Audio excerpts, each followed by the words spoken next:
un café ensemble ce matin. J'ai envie de savoir comment ça va d'abord. Ça va bien.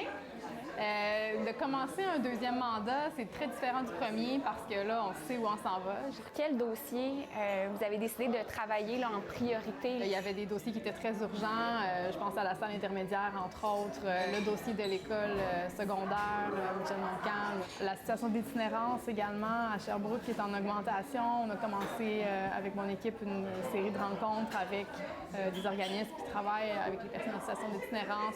Le dossier de l'école Michel Montcalm a occupé beaucoup de place pendant la campagne électorale. C'était une promesse du premier ministre François Legault. D'ailleurs, il a envoyé son nouveau ministre de l'Éducation cette semaine ici à Sherbrooke. Qu'est-ce que ça envoie comme message? Je suis très contente qu'il soit venu, Bernard Drinville. Honnêtement, moi, j'avais invité Jean-François Roberge plusieurs fois.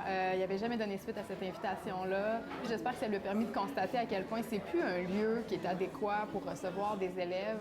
C'est pas encore clair où va être installée cette école-là. On pense aussi à Rock-Forest, Madame Annie Godbout qui aimerait bien ça, que ce soit dans son secteur. Si on mettait la nouvelle école à Rock-Forest, par exemple, en raison de la disponibilité des terrains, ça n'enlèverait pas le besoin d'avoir une école secondaire dans le Nord aussi. Pour moi, c'est deux besoins qu'il faut chercher à combler. J'espère que les gens vont être prêts à mettre toutes les options sur la table. Est-ce qu'on peut, par exemple, envisager une nouvelle école dans le secteur de Rock-Forest, puis un agrandissement de l'école Montcalm pour pouvoir avoir quand même une école de quartier dans le Nord?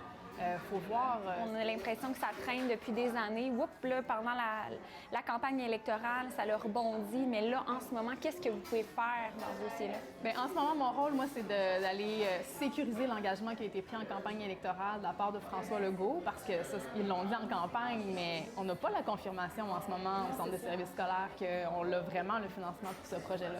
C'est un dossier que vous allez assurément discuter quand vous allez pouvoir siéger en chambre. Ça n'a pas lieu avant la fin du mois cette année. C'est bien sûr le premier ministre qui décide quand les élus commencent à siéger. Pourquoi aussi tard?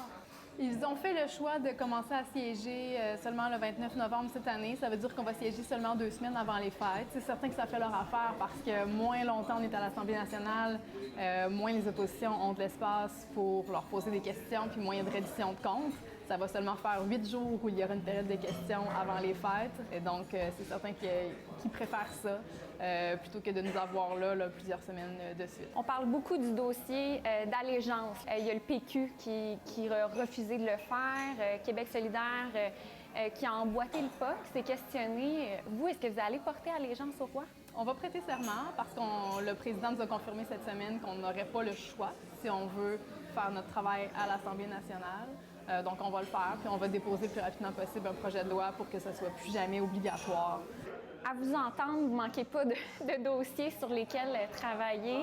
En tant que mère de famille et politicienne, comment vous faites pour conjuguer tout ça puis avoir un certain équilibre? J'ai un bon conjoint qui a toujours été très impliqué. Ma plus jeune a eu 10 ans l'été dernier, donc c'est certain qu'il gagne en autonomie. C'est de plus en plus facile, je vous dirais, par rapport à il y a 4 ans.